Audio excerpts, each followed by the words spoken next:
정수는 준호의 여행 가방을 정리하다가 하얀 천주머니 안에서 신생아 손목띠를 발견했습니다. 손목띠에는 어머니 이름 박서연이라고 선명하게 적혀 있었고 출생일 나는 공란이었어요. 서연이가 아기를? 정순의 손이 떨리기 시작했고 숨이 막힐 것 같은 충격에 휩싸였습니다. 30년간 숨겨진 가족의 비밀이 한순간에 드러나는 충격적인 이야기입니다. 진짜 인생 이야기들을 계속 듣고 싶으시다면 무료 구독과 알림 꾹 눌러주세요. 여러분의 구독 하나하나가 저에게는 정말 큰 힘이 됩니다. 서울 변두리 시장 골목. 이른 아침 6시부터 상인들의 활기찬 목소리가 메아리 쳤습니다. 그 중에서도 유독 큰 목소리로 손님들을 맞이하는 여자가 있었죠. 바로 김정순이었습니다. 58세의 나이에도 불구하고 그녀의 목소리엔 여전히 힘이 있었고 손놀림 또한 빠르고 정확했습니다. 어머니, 오늘 김치 어때요? 어제 막 담근 거라 아직 덜 익어서 아삭하니 좋을 거예요. 정수는 단골 할머니에게 김치를 권하며 환하게 웃었습니다. 반찬 가게를 운영한 지 벌써 15년, 이 골목의 사람들은 모두 정순의 손맛을 알고 있었죠. 특히 그녀가 직접 담근 김치와 된장찌개는 입소문이 자자했습니다. 정순이네 김치만 먹으면 다른 건 못 먹겠어. 단골 할머니가 웃으며 말했습니다. 우리 며느리가 담근 김치는 싱거워서 맛이 없다니까. 정수는 뿌듯한 마음으로 김치를 포장해 드렸습니다. 이런 말 한마디가 하루 종일 힘이 되어주곤 했거든요. 하지만 웃음 뒤에 감춰진 정순의 마음은 늘 허전했습니다. 남편이 세상을 떠난 지 벌써 10년 혼자서 아들 준호를 키우느라 정신없이 달려왔지만 이제 그 아들마저 해외지사에서 근무하며 자주 볼 수 없게 되었으니까요. 가끔 저녁에 혼자 집에 돌아와 텅 빈 거실을 바라보면 과거의 소란스럽던 시간들이 그리워지곤 했습니다. 준호가 어렸을 때는 매일 시장에서 돌아오면 엄마 왔다 하며 달려나오던 모습이 어제 일 같은데 어느새 32살이 된 아들은 해외에서 일하며 1년에 몇 번밖에 볼 수 없게 되었습니다. 성공한 아들이 자랑스럽기도 했지만 어머니의 마음으론 그저 곁에 있어 주었으면 하는 바람이 더 컸죠. 정순아, 오늘 준호 들어온다며? 옆 가게 한태수가 지나가다 말을 걸었습니다. 태수는 정순과 비슷한 또래로 이 시장에서 건어물 장사를 하며 오랫동안 이웃으로 지내온 사이였습니다. 그는 누구보다 정순이 아들을 얼마나 기다리는지 잘 알고 있었죠. 응, 어제 연락 왔는데 오늘 오후에 온다고 하더라고. 정순의 얼굴이 환해졌습니다. 이번엔 좀 오래 있을 수 있을 것 같아. 일주일 정도 휴가라고 하던데. 그럼 서연이도 같이 올 거 아니야? 그 애 참 착하더라. 지난번에 와서 인사도 정말 예의 바르게 하고. 태수가 웃으며 말했습니다. 준호의 약혼녀 박서연은 정순에게도 각별한 존재였습니다. 다정하고 예의 바른 서연을 보면 정순은 마치 딸을 얻은 것 같은 기분이 들었거든요. 특히 서연이 정순의 손맛을 좋아하며 요리를 배우고 싶다고 할 때는 정순의 마음이 얼마나 뿌듯했는지 몰랐습니다. 그 애도 참 고생이 많아. 어머니 혼자 모시고 있다니까. 병원비도 만만치 않을 텐데. 정수는 서연의 사정을 생각하며 안쓰러운 마음이 들었습니다. 서연의 어머니는 오래전부터 아픈 곳이 많아 병원을 자주 다닌다고 들었거든요. 오후 2시쯤 정수는 가게 문을 일찍 닫았습니다. 준호가 오는 날이면 늘 그랬죠. 집에 돌아와 정성스럽게 음식을 준비했습니다. 준호가 좋아하는 북어국, 갈비찜, 그리고 서연이를 위한 나물 반찬들까지 부엌은 금세 맛있는 냄새로 가득 찼습니다. 역시 우리 아들 오는 날엔 이것저것 다 해야지. 정수는 혼잣말을 하며 정성스럽게 요리했습니다. 갈비찜엔 준호가 좋아하는 당근을 듬뿍 넣었고 북어국은 시원하게 끓여냈습니다. 서연이가 좋아한다던 도라지 무침도 빠뜨리지 않았죠. 저녁 7시 현관문이 열리는 소리가 들렸습니다. 엄마 왔어요. 준호의 목소리였습니다. 정수는 앞치마를 벗으며 달려나갔죠. 오랜만에 보는 아들은 여전히 듬직했지만 왠지 얼굴이 피곤해 보였습니다. 어머, 우리 아들 많이 말랐네. 밥은 제대로 먹고 다니는 거야? 정수는 준호의 뺨을 어루만지며 걱정스러운 표정을 지었습니다. 해외에서 혼자 지내는 아들이 늘 걱정되었거든요. 괜찮아요. 회사 구내식당 음식도 괜찮고. 준호는 어머니의 손을 잡으며 웃었습니다. 하지만 그 웃음이 평소보다 어딘가 어색해 보였어요. 그나저나 서연이는 같이 안 왔어? 내가 서연이 좋아하는 반찬도 다 준비했는데. 정수는 현관을 다시 한번 돌아보며 물었습니다. 그때 준호의 표정이 미묘하게 변했습니다. 평소보다 어두워 보였죠. 이번엔 혼자 왔어요. 준호는 고개를 돌린 채 대답했습니다. 그의 목소리에는 뭔가 무거운 것이 깔려 있었어요. 정수는 알 수 없는 서늘함을 느꼈습니다.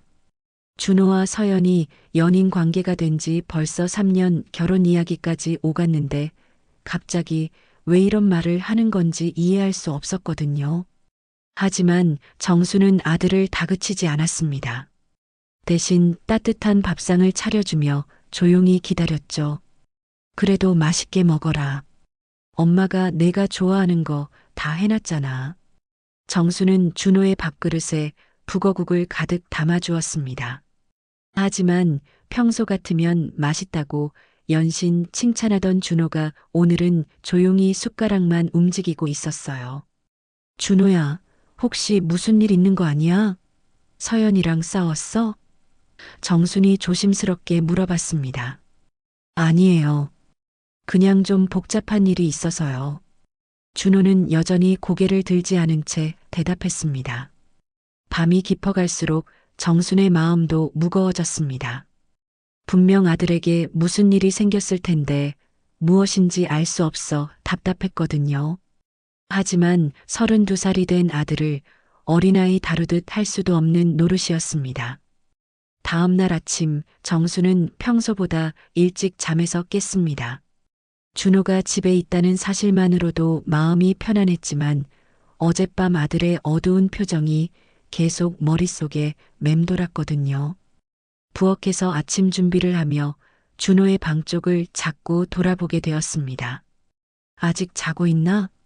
정수는 조용히 준호 방문 앞을 지나가며 혼잣말을 했습니다.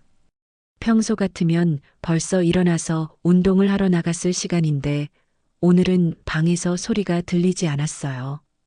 아마도 해외 업무로 쌓인 피로 때문일 거라고 생각했습니다. 오전 10시쯤 준호가 부스스한 모습으로 거실에 나타났습니다. 엄마 안 주무셨어요? 응, 벌써 일어났어. 밥 먹을래? 미역국하고 계란말이 해놨는데. 정수는 반가운 마음에 얼른 상을 차리기 시작했습니다. 아니에요. 커피만 마실게요. 오늘 나가야 할 때가 있어서요. 준호는 멀뚱히 서 있으며 대답했습니다. 평소 어머니가 해주는 아침밥을 좋아하던 준호로서는 이상한 일이었죠. 어디 가는데? 휴가 중이잖아.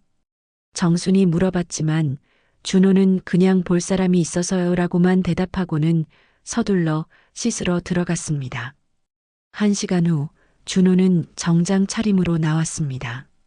휴가 중인데도 정장을 입는 모습이 이상했지만 정수는 아무 말하지 않았습니다.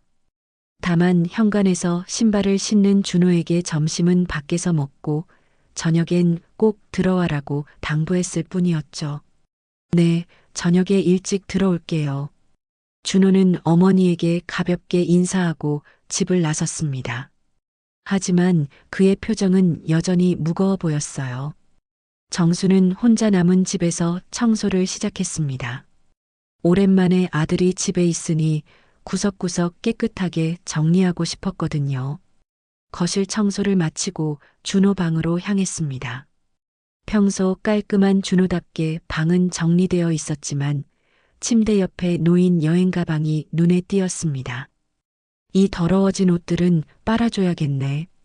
정수는 가방을 열며 중얼거렸습니다. 아들이 해외에서 입었을 옷들을 빨아주는 것도 어머니의 작은 즐거움 중 하나였거든요. 가방을 열자 깔끔하게 접힌 옷들이 나왔습니다.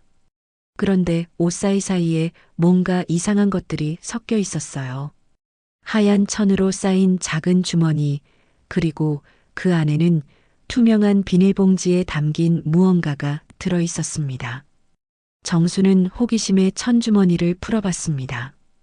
그 안에서 나온 것은 작고 하얀 플라스틱 띠였어요.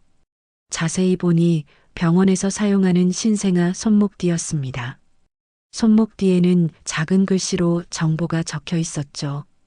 어머니 이름 박서연. 정순의 손이 떨리기 시작했습니다. 서연이라는 이름이 선명하게 적혀 있었거든요. 그런데 더 이상한 건 출생일 난이 공란으로 되어 있다는 것이었습니다. 이게 뭐지? 정수는 손목띠를 더 자세히 살펴봤습니다. 분명히 병원에서 신생아에게 채우는 그 손목띠가 맞았어요. 그런데 왜 서연이 이름이 적힌 신생아 손목띠가 준호 가방에 있는 걸까요? 정순의 머릿속이 복잡해지기 시작했습니다. 설마 서연이가 아기를? 하지만 그럴 리 없었어요. 서연이와 준호는 아직 결혼 전이었고 서연이가 임신했다면 당연히 자신에게도 말했을 테니까요. 손목띠 외에도 가방에서 다른 것들이 나왔습니다. 어떤 병원의 진료 접수증, 그리고 유전자 검사 결과 통보서라고 적힌 봉투도 있었어요. 봉투는 아직 뜯지 않은 상태였습니다. 정수는 숨이 멎는 듯한 기분을 느꼈습니다. 유전자 검사라니 이게 무슨 의미인지 짐작이 가지 않았거든요.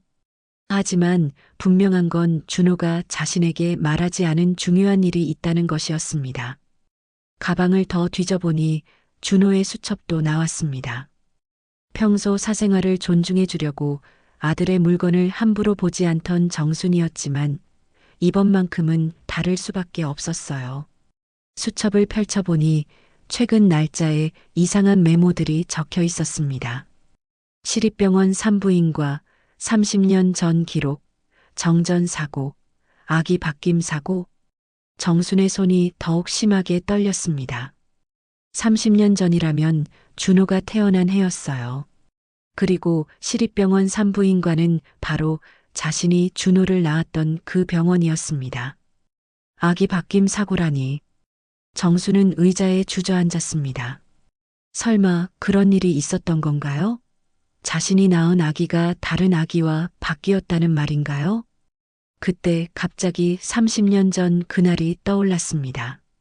준호를 낳던 날 분만실에서 갑자기 정전이 되면서 한동안 혼란스러웠던 기억이 있었어요.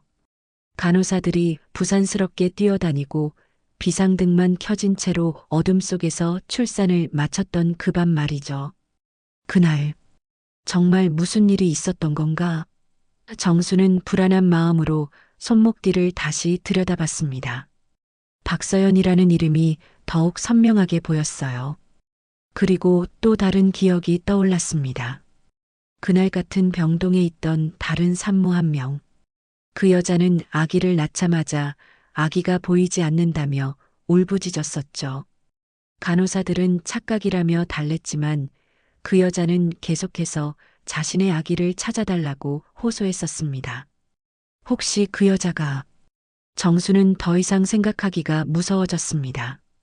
만약 정말로 아기가 바뀌었다면, 그리고 그 여자의 아기가 지금의 준호라면, 자신이 30년 동안 키워온 아들이 정말 자신의 아들이 맞는 걸까요? 정수는 손목뒤를 꽉 움켜쥐었습니다.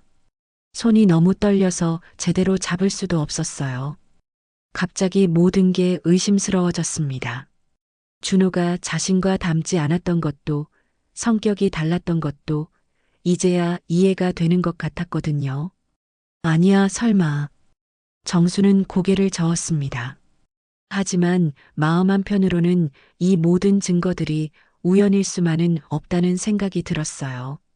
특히 서연이 이름이 적힌 신생아 손목뒤는 너무나 구체적이었습니다. 그때 현관문이 열리는 소리가 들렸습니다. 준호가 돌아온 모양이었어요. 정수는 황급히 손목뒤와 다른 물건들을 다시 가방에 넣었습니다. 하지만 마음의 동요는 쉽게 가라앉지 않았죠. 엄마, 집에 계세요? 준호의 목소리가 들렸습니다. 응, 있어. 정수는 떨리는 목소리로 대답했습니다. 평생 사랑하며 키워온 아들을 보는 눈이 이제는 달라질 것 같았어요. 정수는 떨리는 목소리로 대답하며 서둘러 준호 방에서 나왔습니다. 손목뒤를 본 충격이 아직 가시지 않아 걸음걸이조차 불안정했어요. 일찍 들어왔네? 정수는 애써 평상시와 같은 목소리를 내려고 노력했습니다. 하지만 준호를 바라보는 시선이 예전과는 달랐어요. 정말 이 아이가 자신이 낳은 아들이 맞을까 하는 의구심이 계속 들었거든요. 볼일이 생각보다 일찍 끝났어요. 준호는 피곤한 표정으로 소파에 앉았습니다. 그리고는 멍하니 천장을 바라보며 깊은 한숨을 쉬었어요. 정수는 준호의 모습을 유심히 관찰했습니다. 30년을 함께 살았지만 오늘따라 준호가 낯설게 느껴졌어요. 코 모양, 눈썹, 입술. 정말 자신과 닮은 구석이 하나도 없다는 생각이 들었습니다. 준호야, 혹시... 정순이 말을 꺼내려던 순간 준호의 휴대폰이 울렸습니다. 준호는 전화번호를 확인하더니 급히 자리에서 일어났습니다. 잠깐만요, 엄마. 중요한 전화예요. 준호는 베란다로 나가서 전화를 받았습니다. 목소리를 낮춰서 말하고 있었지만 정수는 조용히 따라가서 문틈으로 들어보았어요. 네, 박서연입니다. 네, 검사 결과 나오면 바로 알려주세요. 혈액형 재검사도 같이 해주시고요. 네, 급한 건 아니지만 정확해야 해서요. 정순의 심장이 빠르게 뛰었습니다. 박서연? 분명 준호가 서연이라고 말했는데 왜 자신이 서연이라고 하는 거죠? 그리고 혈액형 재검사라니 도대체 무슨 일이 벌어지고 있는 건가요? 아, 그리고 30년 전 시립병원 산부인과 기록도 확인 부탁드려요. 네, 1994년 3월 15일이요. 정전 사고 관련해서 당시 상황을 자세히 알고 싶어서요. 정수는 숨이 막힐 것 같았습니다. 1994년 3월 15일, 바로 준호가 태어난 날이었거든요. 그리고 그날 밤 정전 사고가 있었다는 것도 맞았어요. 준호가 왜 그날 일을 조사하고 있는 걸까요? 전화가 끝나고 준호가 돌아왔을 때 정수는 이미 소파에 앉아 태어난 척하고 있었습니다. 누구한테 온 전화니? 정순이 조심스럽게 물어봤습니다. 아, 회사 동료요. 업무 관련해서요. 준호는 시선을 피하며 대답했습니다. 하지만 거짓말이라는 것을 정수는 눈치챌 수 있었어요. 그날 밤 정수는 잠이 오지 않았습니다. 계속해서 손목뒤 일과 준호의 전화 내용이 머릿속을 맴돌았어요. 결국 새벽 2시가 되어서야 결심을 내렸습니다. 직접 서연이를 만나서 물어보기로 한 거죠. 다음 날 아침 정수는 평소보다 일찍 가게를 열었습니다. 그리고 점심시간이 되자마자 서연이에게 전화를 걸었어요. 서연아, 나 준호 엄마야. 혹시 시간 있으면 잠깐 만날 수 있을까? 어머니? 네, 괜찮아요. 어디서 만날까요? 시장 근처 카페에서 만나자. 이 시쯤 어때? 정수는 가게를 일찍 닫고 약속 장소로 향했습니다. 서연이는 이미 와서 기다리고 있었어요. 평소와 달리 얼굴이 많이 상해 보였습니다. 어머니, 무슨 일이세요? 준호 오빠한테 무슨 일 있는 건 아니죠? 서연이 걱정스럽게 물어봤습니다. 정수는 가방에서 손목띠를 꺼냈습니다. 이거 내 이름이 적힌 신생아 손목띠가 우리 준호 가방에서 나왔어. 무슨 일인지 말해줄 수 있을까? 서연의 얼굴이 순간 창백해졌습니다. 그게 어떻게 준호 오빠 가방에 너도 이 손목띠에 대해 아는 거구나? 정순이 다그쳤습니다. 서연은 한참 망설이다가 입을 열었습니다. 사실은 엄마가 30년 전에 아기를 잃어버렸어요. 병원에서 갑자기 아기가 사라졌다고 하시는데 병원에서는 그런 일 없다고만 하더라고요. 30년 전? 네. 그래서 제가 최근에 그 병원에 의뢰를 했어요. 당시 상황을 조사해 달라고요. 그 손목뒤도 그때 받은 건데 서연은 말을 잇지 못했습니다. 정순의 머릿속이 복잡해졌습니다. 그럼 내 어머니가 잃어버린 아기가 엄마는 계속 그 아기를 찾고 계세요. 아들이었다고 하시거든요. 그런데 왜 그 손목띠가 준호 오빠한테 있는지 모르겠어요. 정수는 심호흡을 했습니다. 서연아, 내 어머니 성함이 뭐니? 최말순이에요. 왜요? 말순이. 정수는 30년 전 그날 밤을 떠올렸습니다. 분명히 그날 같은 병동에 말순이라는 이름의 산모가 있었어요. 아기가 보이지 않는다며 울부짖던 그 여자 말이죠. 서연아, 내 어머니 연세가 어떻게 되시니? 올해 64살이세요. 정순의 나이와 비슷했습니다. 그리고 30년 전이라면 34살의 아기를 낳았다는 계산이 나왔어요. 나이도 맞고 이름도 맞고 병원도 같았습니다. 서연아, 정수는 떨리는 목소리로 말했습니다. 혹시 내 어머니가 잃어버린 아기가 우리 준호일 수도 있을 것 같아. 서연은 깜짝 놀라며 정순을 바라봤습니다. 그게 무슨 말씀이세요? 30년 전 시립병원에서 정전 사고가 있었어. 그날 나도 아기를 낳았고 내 어머니도 그 병원에 있었던 것 같아. 만약 그때 아기들이 바뀌었다면 서연의 손이 떨리기 시작했습니다. 그럼 준호 오빠가 제 친오빠라는 말씀이세요? 정수는 고개를 끄덕였습니다. 아직 확실한 건 아니야. 하지만 이 모든 상황들이 우연이라고 보기엔 너무 구체적이야. 서연은 한참 동안 말을 잇지 못했습니다. 만약 정말 그렇다면 자신이 사랑하던 남자가 친오빠였다는 말이 되니까요. 그럼 우리가 결혼할 수 없다는 거예요? 서연의 목소리가 떨렸습니다. 정수는 서연의 손을 잡았습니다. 아직 확실하지 않아. 하지만 진실을 알아야 할 것 같아. 내 어머니도 만나봐야겠고, 엄마는 평생 그 아기를 찾으며 살아오셨어요. 만약 준호 오빠가 정말 그 아기라면, 서연은 눈물을 흘렸습니다. 정순도 마음이 아팠습니다. 30년 동안 자신의 아들이라고 믿고 키워온 준호가 사실은 다른 사람의 아들이라니 받아들이기 힘든 현실이었어요. 그럼 제가 어머니께 말씀드릴게요. 내일 시간 되시면 한번 만나보실래요? 서연이 조심스럽게 제안했습니다. 그래, 만나보자. 그리고 준호에게도 물어봐야겠어. 왜 이런 조사를 하고 있는지 말이야. 정순과 서연은 무거운 마음으로 헤어졌습니다. 30년간 믿어왔던 모든 것이 흔들리고 있었어요. 그날 밤 정수는 뒤척이며 잠을 이루지 못했습니다. 서연과의 대화가 계속 머릿속을 맴돌았어요. 30년 전 그날 밤의 기억을 되짚어보려 했지만 시간이 너무 오래 지나서 희미했습니다. 다만 분명한 건 그날 정전이 있었고 혼란스러웠다는 것뿐이었죠. 새벽 5시 정수는 일어나서 부엌으로 향했습니다. 잠을 못 잔 탓에 머리가 무거웠지만 가만히 있을 수가 없었어요. 미역국을 끓이며 30년 전 일을 더 자세히 알아봐야겠다고 생각했습니다. 엄마, 일찍 일어나셨네요. 준호가 부스스한 모습으로 부엌에 나타났습니다. 응, 잠이 안 와서. 정수는 준호를 바라보며 복잡한 심정이 들었습니다.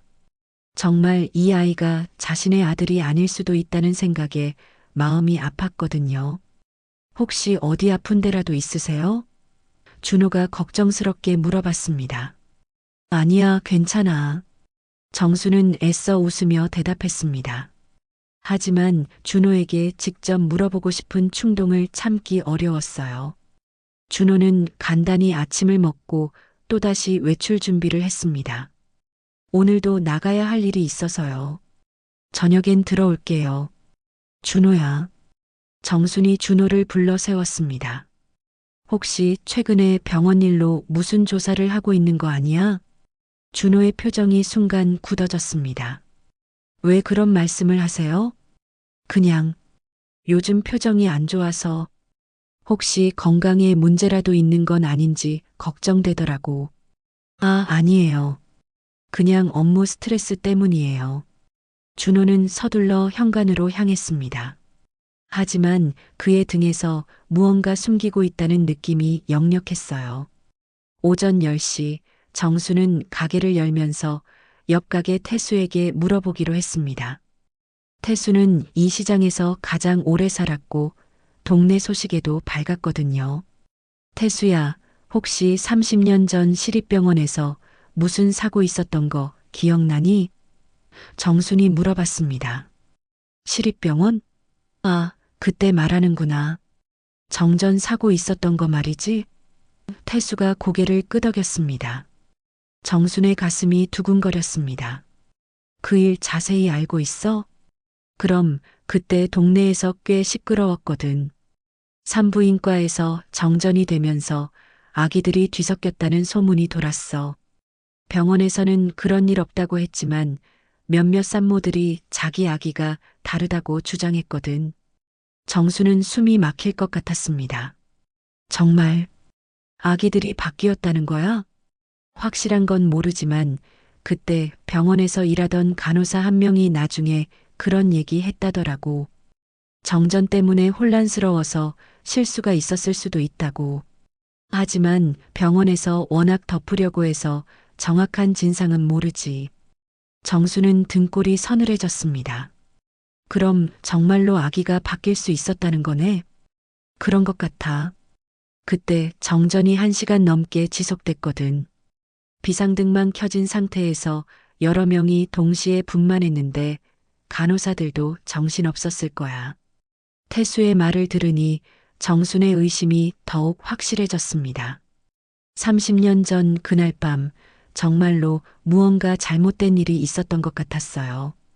태수야, 그때 우리 준호 낳던 날도 그 정전 사고 날이었어. 혹시? 그럼 정순이네도 그때 영향을 받았을 수 있겠네? 태수가 놀라며 말했습니다. 정수는 더 이상 망설일 수 없었습니다. 당시 상황을 정확히 알려면 병원 기록을 확인해야 했어요. 그리고 그날 같은 병동에 있던 다른 산모들의 정보도 필요했습니다. 점심시간 정수는 시립병원으로 향했습니다. 30년 만에 다시 찾는 그 병원은 많이 달라져 있었지만 산부인과 건물은 여전히 그 자리에 있었어요. 30년 전 출산 기록을 확인하고 싶다고요? 원무과 직원이 의아해하며 물어봤습니다. 네, 제가 1994년 3월 15일에 여기서 출산했는데 당시 정전 사고가 있었잖아요. 그 관련해서 확인하고 싶은 게 있어서요. 직원은 컴퓨터를 확인하더니 곤란한 표정을 지었습니다. 죄송한데 그 시기 기록 중 일부가 소실되었어요. 당시 컴퓨터 시스템이 완전하지 않았고 정전 사고로 인해 데이터 손실이 있었거든요. 그럼 아무것도 확인할 수 없다는 말씀이세요? 기본적인 출생 신고서는 남아있을 텐데 세부적인 분만 기록은 어려울 것 같아요. 그리고 30년 전 정전 사고 관련해서는 병원에서 공식적인 발표를 한 적이 없습니다.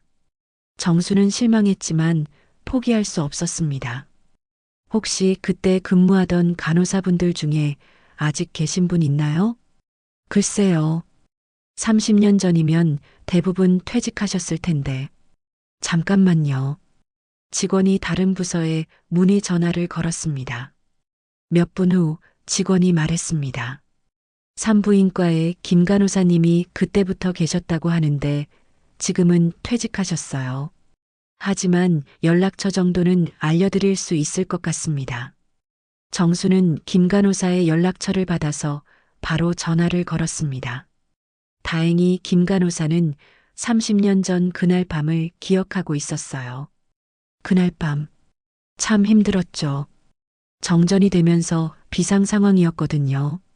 김 간호사의 목소리가 전화기 너머로 들려왔습니다. 혹시 그때 아기들이 바뀔 수 있었을까요? 정순이 조심스럽게 물어봤습니다. 전화 너머로 한참 침묵이 흘렀습니다. 사실, 그때 혼란스러웠어요. 여러 명이 동시에 분만하는 상황에서 정전까지 되니까 아기들을 임시로 다른 방에 옮겼는데, 다른 방에요? 네. 정전으로 분만실 전원이 나가서 아기들을 안전한 곳으로 대피시켰어요. 그런데 그 과정에서 실수가 있었을 수도 있죠. 정순의 심장이 빠르게 뛰었습니다. 어떤 실수요? 아기들의 신원 확인이 완전하지 않았을 수 있어요.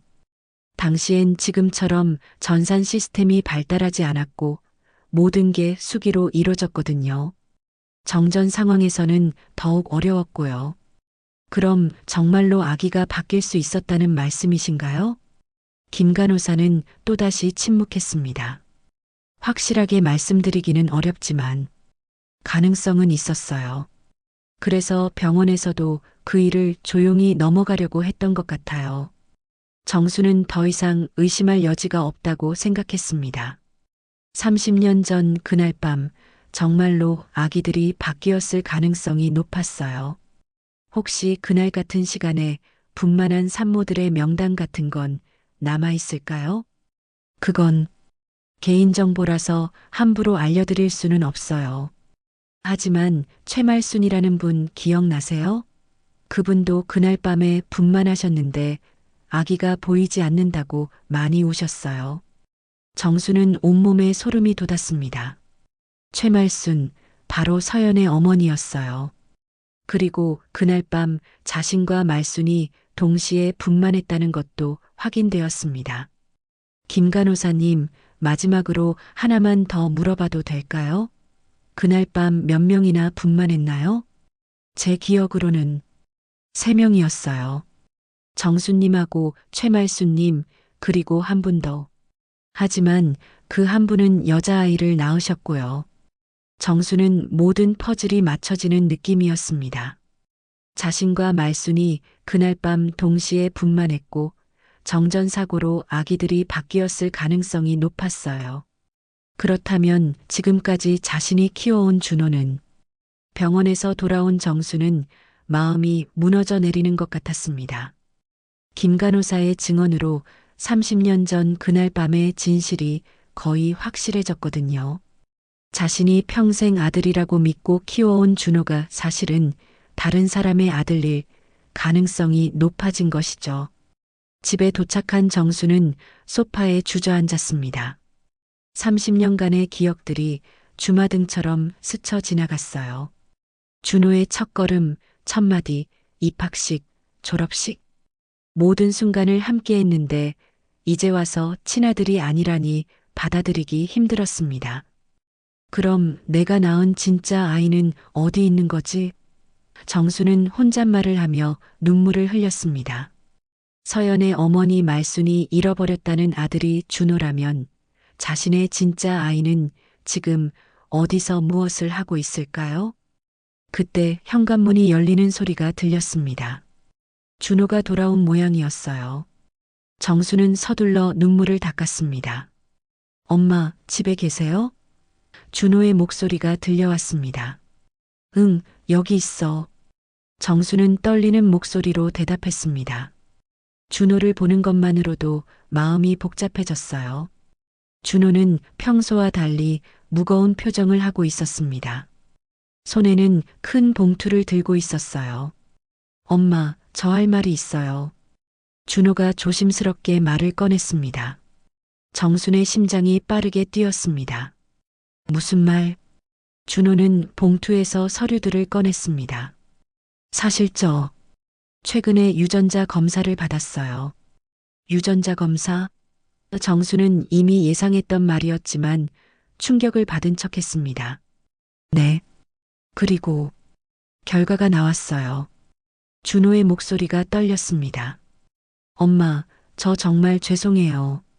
정수는 준호의 다음 말을 기다렸습니다. 마음의 준비는 이미 되어 있었지만 실제로 듣는 것은 다른 문제였어요. 엄마와 저는 혈연 관계가 아니에요. 준호는 고개를 숙이며 말했습니다. 30년 전 병원에서 뭔가 잘못된 것 같아요. 정수는 한참 동안 말을 잇지 못했습니다. 예상했던 결과였지만 실제로 확인되니 현실감이 없었어요. 엄마, 정말 죄송해요. 제가 30년 동안 엄마를 속인 셈이 되어버렸네요. 준호의 목소리에 죄책감이 묻어났습니다. 아니야, 준호야. 정수는 준호의 손을 잡았습니다. 내가 잘못한 게 아니야. 우리 둘 다 모르고 있었던 일이잖아. 하지만 준호가 말을 이으려 할 때 정순이 가로막았습니다. 준호야, 혈연 관계가 아니라고 해서 내가 내 아들이 아닌 건 아니야.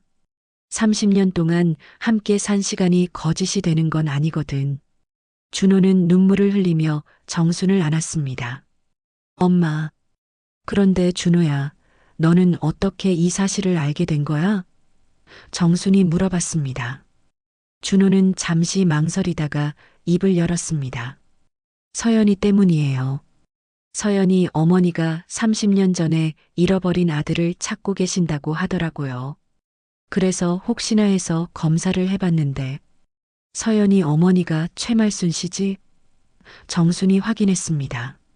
네, 맞아요. 어떻게 아세요? 정수는 자신도 병원에 알아봤던 일을 준호에게 설명했습니다. 그리고 서연과 만났던 이야기도 털어놓았어요. 그럼 엄마도 이미 다 아시고 계셨던 거네요. 준호가 놀라며 말했습니다. 응. 그리고 오늘 병원에도 다녀왔어. 30년 전 그날 밤에 정말로 아기들이 바뀔 수 있는 상황이었다고 하더라. 준호와 정수는 한동안 말없이 앉아 있었습니다. 30년간 쌓아온 관계가 하루아침에 달라진 것은 아니었지만 그래도 무언가 달라진 느낌이 있었어요. 엄마, 그럼 서연이와 저는? 준호가 조심스럽게 물어봤습니다. 남매일 가능성이 높아. 정순이 답했습니다. 서연이 어머니가 잃어버린 아들이 너라면 당연히 서연이와 너는 남매가 되는 거지. 준호는 충격을 받은 표정이었습니다. 그럼 우리는 결혼할 수 없다는 거네요. 정수는 준호의 어깨를 토닥였습니다. 힘들겠지만 진실을 받아들여야 해. 그리고 서연이도 마찬가지고. 서연이는 이 사실을 알고 있나요? 어제 만나서 이야기했어. 그 애도 충격을 많이 받았지. 준호는 깊은 한숨을 쉬었습니다. 평생 사랑한다고 생각했던 사람이 친누나였다니. 어떻게 받아들여야 할지 모르겠어요. 그때 정순의 휴대폰이 울렸습니다. 서연에서 온 전화였어요. 어머니, 저 서연이에요. 혹시 시간 되시면 엄마와 함께 뵙고 싶은데요. 지금? 네. 엄마가 꼭 만나보고 싶다고 하세요. 그리고 준호 오빠도 함께 있으면 좋겠어요. 정수는 준호를 바라봤습니다. 준호가 고개를 끄덕였어요. 알겠어. 우리 집으로 와. 준호도 여기 있어. 1시간 후 서연이 한 여자분과 함께 왔습니다. 60대 중반쯤 되어 보이는 그 여자가 바로 최말순이었어요. 말순은 현관에서 준호를 보자마자 눈물을 흘렸습니다. 정말 우리 아들 맞네. 준호는 어색하게 서 있었습니다. 30년 만에 친어머니를 만나는 순간이었지만 아직 실감이 나지 않았거든요. 말순 씨, 들어오세요. 정순이 말순을 집 안으로 안내했습니다. 네 사람이 거실에 앉았을 때의 분위기는 매우 복잡했습니다. 말순은 계속해서 준호를 바라보며 눈물을 흘렸고 서연은 준호를 보는 것조차 어색해했어요. 30년 동안 정말 많이 찾았어요. 말순이 떨리는 목소리로 말했습니다. 매일 밤 꿈에서 만났는데 이렇게 실제로 만나게 될 줄은. 정수는 말순의 마음을 이해할 수 있었습니다. 30년 동안 잃어버린 아들을 그리워했을 그 마음 말이죠. 그럼 이제 어떻게 해야 할까요? 서연이 조심스럽게 물어봤습니다. 모두가 침묵했습니다. 이런 상황에서 정답은 없었거든요. 준호는 두 어머니 사이에서 혼란스러웠고 서연은 사랑하던 남자가 오빠가 되어버린 현실을 받아들이기 힘들어했어요. 일단 시간이 필요할 것 같아요. 정순이 먼저 입을 열었습니다. 갑자기 모든 걸 바꿀 수는 없으니까. 말순이 고개를 끄덕였습니다. 그래요. 저도 30년 만에 아들을 찾았다고 해서 갑자기 엄마 노릇을 할 수 있는 건 아니죠. 네 사람이 거실에 앉아 있는 침묵이 길어졌습니다. 각자의 마음속에는 서로 다른 감정들이 소용돌이치고 있었어요. 정수는 30년간 키운 아들을 잃는 듯한 아픔을, 말수는 잃어버린 아들을 찾은 기쁨과 동시에 미안함을, 준호는 혼란스러움을, 서연은 사랑이 금지된 슬픔을 느끼고 있었습니다. 말순이 조심스럽게 입을 열었습니다. 정순 씨, 정말 죄송해요. 제가 제 아들을 못 지켜서 이런 일이 생긴 거네요. 무슨 말씀이에요? 정순이 고개를 저었습니다. 이건 아무도 잘못한 게 아니에요. 그날 밤 상황이 그랬던 거죠. 말수는 눈물을 닦으며 30년 전 그날 밤 이야기를 시작했습니다. 저도 그날 밤을 잊을 수가 없어요. 분만실에서 갑자기 정전이 되고 간호사들이 부산스럽게 움직이더라고요. 그리고 아기를 낳고 나서 잠깐 정신을 잃었는데 깨어보니 제 아기가 없어진 거예요. 그때 병원에서는 뭐라고 했어요? 정순이 물어봤습니다.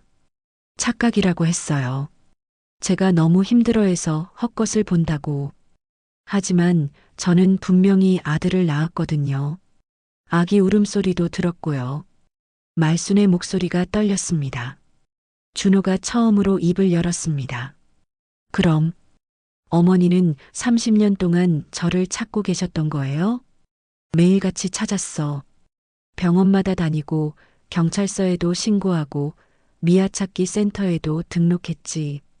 하지만 아무도 믿어주지 않았어. 말순이 준호를 바라보며 말했습니다. 서연이 어머니의 손을 잡았습니다. 엄마가 얼마나 힘드셨을지.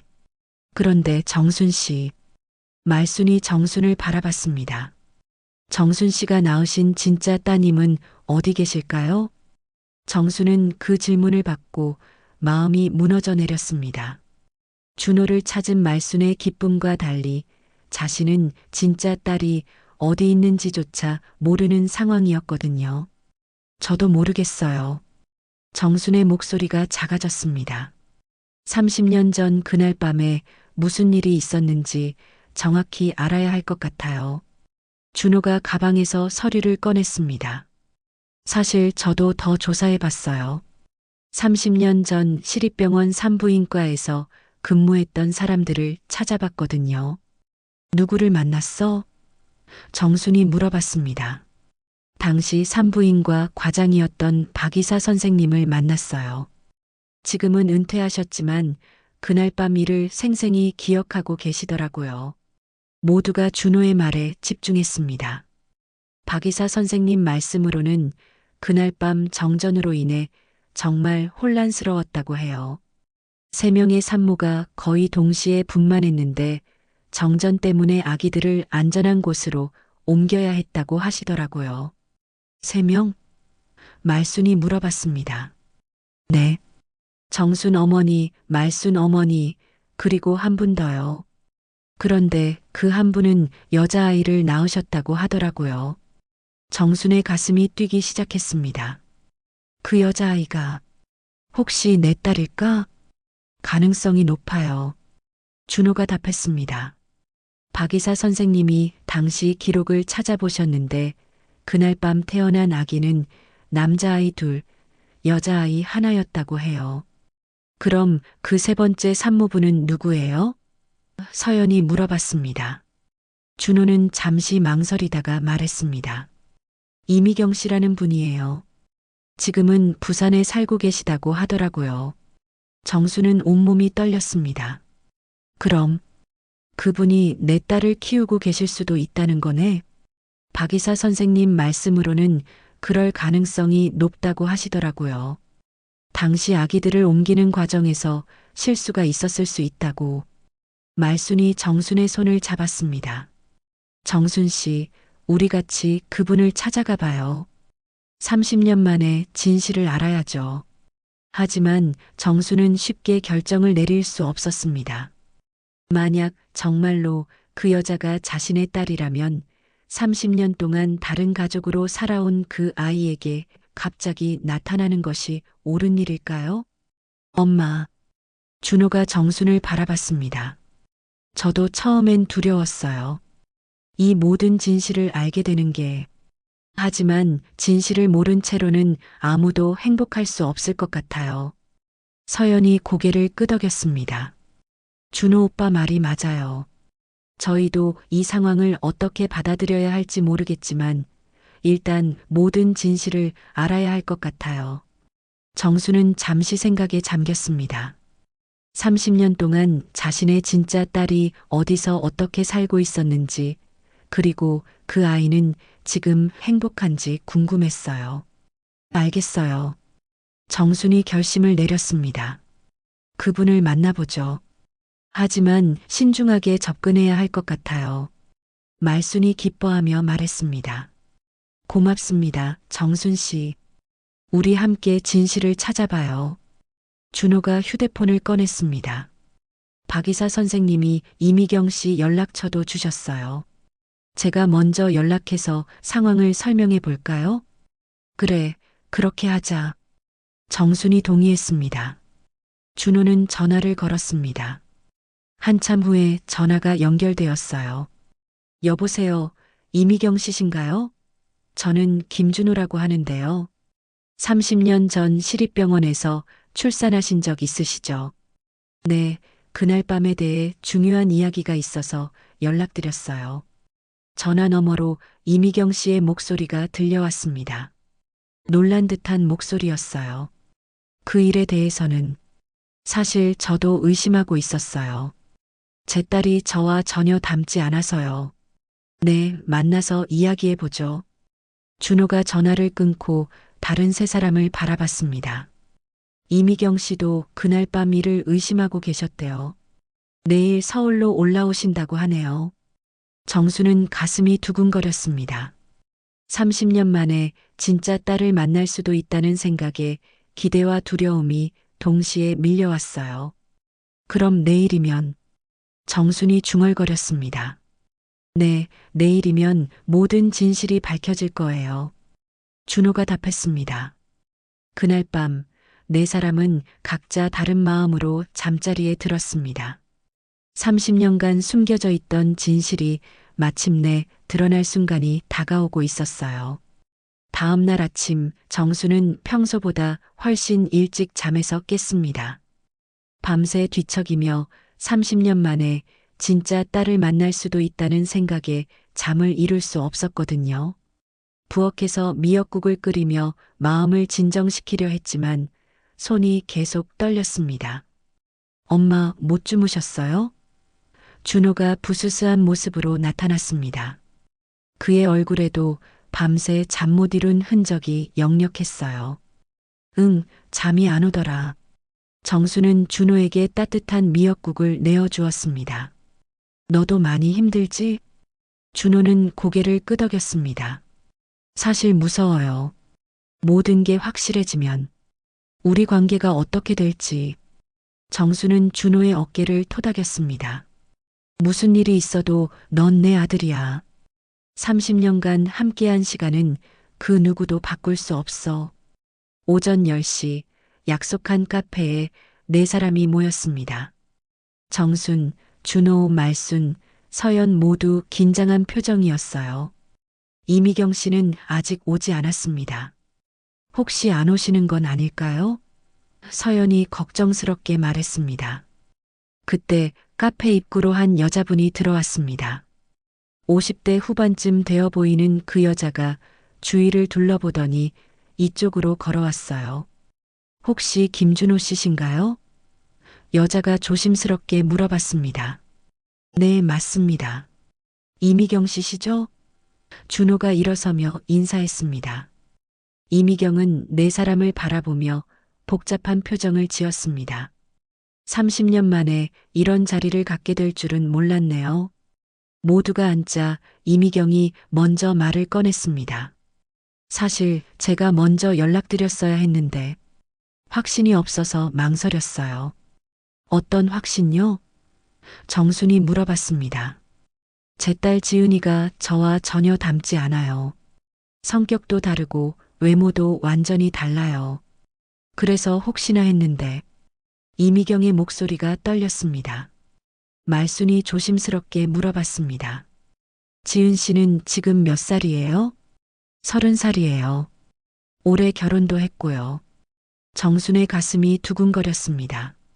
나이가 정확히 맞았어요. 지은이는 어떤 아이예요? 정순이 떨리는 목소리로 물어봤습니다. 착하고 성실해요. 간호사로 일하고 있고 남편도 좋은 사람이에요. 그런데 이미경이 말을 멈췄습니다. 그런데요? 지은이도 항상 궁금해해요. 왜 엄마와 이렇게 다른지. 특히 손재주 같은 건 저와 정반대거든요. 저는 요리를 못하는데 지은이는 요리를 정말 잘해요. 정수는 깜짝 놀랐습니다. 요리를요? 네, 어릴 때부터 제가 가르쳐 준 적도 없는데 스스로 요리를 배워서 정말 맛있게 해요. 마치 타고난 것 같아요. 정순의 눈에 눈물이 고였습니다. 자신도 요리를 잘했고 반찬 가게를 운영할 정도였거든요. 혹시 그것이 유전인 걸까요? 이미경이 가방에서 사진을 꺼냈습니다. 이게 지은이 사진이에요. 정순이 사진을 받아보는 순간 숨이 멎을 것 같았습니다. 사진 속 여자는 젊은 시절의 자신과 너무나 닮아 있었어요. 눈매, 코, 입술 모든 것이 정순과 똑같았습니다. 이건 정수는 말을 잇지 못했습니다. 준호가 사진을 보더니 놀라며 말했습니다. 엄마와 너무 닮았어요. 말순과 서연도 사진을 보고 입을 벌렸습니다. 정말 정순의 젊은 시절과 빼닮았거든요. 정순 씨, 이미경이 떨리는 목소리로 말했습니다. 혹시 정말로 정순은 눈물을 흘리며 고개를 끄덕였습니다. 제 딸인 것 같아요. 너무 닮았어요. 이미경도 눈물을 흘렸습니다. 그럼 30년 동안 제가 키운 지은이가 정순 씨 딸이었다는 거네요. 그리고 우리 준호는 말순 씨 아들이고요. 정순이 말순을 바라봤습니다. 모든 퍼즐이 맞춰지는 순간이었습니다. 30년 전 그날 밤 정말로 새 아기가 뒤바뀌었던 것이죠. 지은이는 이 사실을 알고 있나요? 정순이 물어봤습니다. 아직 모르고 있어요. 어떻게 말해야 할지. 이미경이 고민스러워했습니다. 그때 이미경의 휴대폰이 울렸습니다. 전화를 받은 이미경의 표정이 밝아졌어요. 지은아, 엄마야. 지금 서울에 와 있어? 왜? 아, 그래. 그럼 만날까? 엄마도 서울에 있거든. 홍대 근처에 있어. 올 수 있어? 전화를 끄는 이미경이 다른 사람들을 바라봤습니다. 지은이가 갑자기 서울에 왔다고 해요. 친구 만나러 왔는데 시간이 되니까 저를 보러 온다고 하네요. 정수는 가슴이 두근거렸습니다. 그럼 오늘 만날 수 있다는 거예요? 네, 30분 후에 여기로 온다고 해요. 준호가 걱정스럽게 말했습니다. 갑자기 이런 이야기를 들으면 지은 씨가 충격받지 않을까요? 걱정되긴 하지만 이미경이 말했습니다. 지은이도 항상 궁금해했어요.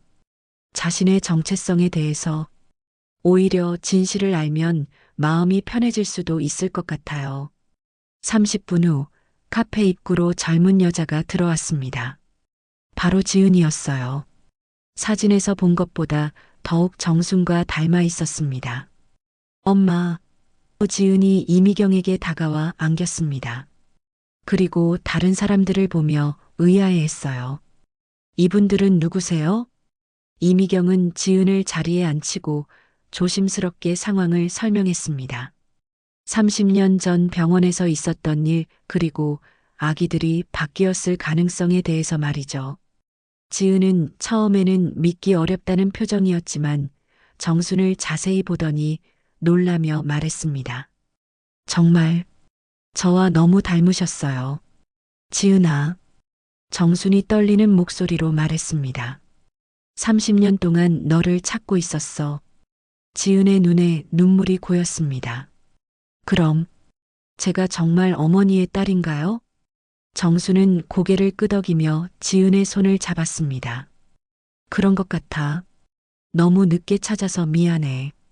지은도 정순의 손을 꽉 잡았습니다. 저도 항상 궁금했어요. 왜 엄마와 이렇게 다른지. 이미경이 지은을 바라보며 말했습니다. 지은아, 엄마는 내가 내 친딸이 아니어도 30년 동안 함께한 시간이 소중해. 그건 변하지 않아. 지은은 이미경과 정순을 번갈아 보며 말했습니다. 저에게는 두 분 다 소중한 엄마예요. 한 분은 저를 낳아주신 엄마, 한 분은 저를 키워주신 엄마. 모든 사람이 눈물을 흘렸습니다. 30년간 숨겨져 있던 진실이 마침내 드러나는 순간이었어요. 그로부터 석 달이 흘렀습니다. 처음엔 모든 것이 혼란스러웠지만 시간이 지나면서 새로운 가족의 형태가 자리를 잡아가고 있었어요. 30년 만에 찾은 진실이 모든 사람의 삶을 바꿔놓았지만 그 변화는 생각보다 따뜻했습니다. 서울 변두리 시장, 정순의 반찬 가게에는 새로운 간판이 걸려 있었습니다. 두 엄마의 손맛이라고 적힌 간판 아래로 사람들이 줄을 서고 있었어요. 가게 안에서는 정순과 말순이 함께 김치를 담그고 있었습니다. 말순아, 소금이 좀 더 필요할 것 같은데? 정순이 김치를 맛보며 말했습니다. 그래, 내가 봐줄게. 말순이 웃으며 소금을 조금 더 넣었습니다. 두 사람은 이제 서로를 이름으로 부르며 친구가 되어 있었어요. 처음엔 어색했습니다. 30년 동안 서로의 아이를 키웠다는 사실이 부담스러웠거든요. 하지만 시간이 지나면서 오히려 서로를 이해하게 되었습니다. 같은 아픔을 겪었고 같은 기쁨을 나누었기 때문이었죠. 손님, 여기 김치 2kg이요. 카운터에서 지은이 큰 목소리로 말했습니다. 지은은 결혼 후 간호사 일을 그만두고 이곳에서 정순과 말순을 도우며 새로운 삶을 시작했어요. 지은아, 무거우니까 내가 포장해 줄게. 준호가 지은 옆으로 와서 김치를 포장했습니다. 준호는 해외 지사에서 본사로 발령을 받아 이제 매일 가게에 들를 수 있게 되었어요. 처음엔 서로를 어색해했던 준호와 지은이었지만 이제는 진짜 남매처럼 자연스러웠습니다. 준호는 지은을 보호하려 하고 지은은 준호를 다정하게 챙겨주었어요. 오빠, 오늘 서연 언니는 안 와요? 지은이 물어봤습니다. 응, 오늘은 이미경 어머니랑 쇼핑하러 갔어. 준호가 답했습니다.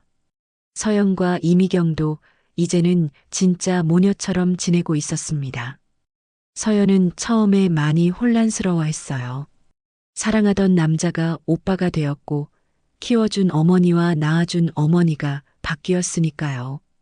하지만 이제는 모든 것을 받아들이고 새로운 관계를 만들어가고 있었습니다.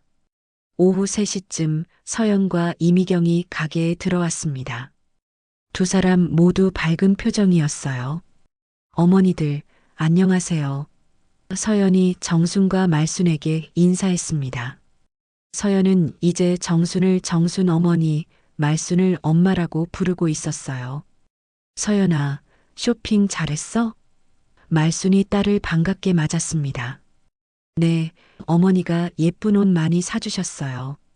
서연이 웃으며 말했습니다. 이미경은 정순에게 다가가 말했습니다. 정순 씨, 지은이가 요리하는 거 보니까 정말 어머니 닮았더라고요. 타고난 손재주예요. 지은이가 워낙 착해서 금방 배우더라고. 정순이 딸을 바라보며 뿌듯한 표정을 지었습니다. 지은은 30년 만에 친어머니를 만났지만 이미경에 대한 고마움도 잊지 않았습니다. 매주 이미경을 찾아가 안부를 묻고 함께 시간을 보냈어요. 이미경도 지은이 진짜 딸처럼 여전히 사랑했습니다. 저녁 6시 가게 문을 닫고 모든 사람이 정순의 집으로 모였습니다. 이제는 일주일에 한 번씩 모여서 함께 저녁을 먹는 것이 전통이 되었어요. 거실에는 6명이 둘러앉았습니다. 정순, 말순, 준호, 서연, 지은, 이미경. 모두 다른 관계였지만 이제는 하나의 큰 가족이 되어 있었어요. 오늘 가게 매출이 역대 최고였어. 정순이 기뻐하며 말했습니다. 두 엄마의 손맛 간판 효과가 정말 대단해. 처음엔 사람들이 무슨 의미인지 궁금해했는데 이제는 다 알더라고. 말순이 웃었습니다. 실제로 이들의 이야기는 시장 사람들에게 감동을 주었습니다. 30년 만에 진실을 찾고 원망하는 대신 서로를 품어준 이야기가 입소문을 타며 많은 사람들이 가게를 찾아왔어요. 준호야, 너는 이제 어때? 힘들지 않아? 정순이 준호에게 물어봤습니다. 처음엔 정체성 혼란이 왔는데 이제는 괜찮아요. 준호가 답했습니다. 두 어머니께 사랑받고 진짜 누나도 생기고 서연이랑도 새로운 관계를 만들어가고 있어서 오히려 더 행복한 것 같아요. 서연이 고개를 끄덕였습니다. 저도 처음엔 많이 혼란스러웠는데 이제는 괜찮아요. 준호 오빠를 사랑했던 시간이 무의미한 건 아니라고 생각해요. 그 시간 덕분에 이렇게 특별한 가족이 될 수 있었으니까요. 지은이 말했습니다. 저는 정말 행복해요. 친어머니도 만나고 어머니에 대한 고마움도 더 깊어졌고 오빠랑 서연 언니 같은 가족도 생겼어요. 이미경이 모든 사람을 바라보며 말했습니다. 처음엔 지은이를 잃는다고 생각해서 슬펐는데 오히려 더 큰 가족을 얻은 것 같아요. 이렇게 많은 사람들과 함께 할 수 있어서 외롭지 않아요. 식사를 마친 후 모두가 거실에 앉아 차를 마시며 이야기했습니다. 30년 전의 아픔은 이제 모두를 하나로 묶어주는 끈이 되어 있었어요. 그런데 말이야. 말순이 웃으며 말했습니다. 우리 준호 결혼은 언제 시킬 거야? 32살이면 이제 장가가야 할 나이 아니야? 엄마. 준호가 부끄러워하며 말했습니다. 아직 좋은 사람 못 만났어요. 서연이 웃으며 말했습니다. 하지만 분명히 좋은 인연이 있을 거예요. 정순이 준호의 어깨를 토닥였습니다. 천천히 해. 인연은 때가 있는 거야. 지은이 장난스럽게 말했습니다. 오빠, 저랑 비슷한 나이의 간호사 동료들 소개해 줄까요? 지은아. 준호가 웃으며 지은의 머리를 쓰다듬었습니다. 밤이 깊어갈수록 웃음소리가 더욱 커졌습니다. 이들은 이제 진짜 가족이었어요. 혈연으로 이어진 가족도 있고 정으로 이어진 가족도 있었지만 모두가 소중한 존재들이었습니다. 다음 주에는 지은이 남편도 함께 와야겠어. 정순이 말했습니다. 네, 남편도 이 가족 이야기를 정말 감동스러워해요. 지은이 답했습니다. 창밖으로 봄바람이 불어왔습니다. 30년간 숨겨져 있던 진실이 드러나면서 모든 사람의 삶이 바뀌었지만 그 변화는 따뜻하고 아름다웠어요. 시장 골목 두 엄마의 손맛 가게에서는 오늘도 정순과 말순이 함께 음식을 만들고 준호와 지은이 서로를 챙기며 서연과 이미경이 새로운 모녀 관계를 만들어가고 있었습니다. 30년 만에 찾은 진실은 슬픔이 아닌 기쁨을 주었고 잃어버린 것이 아닌 얻은 것에 감사하게 만들었습니다.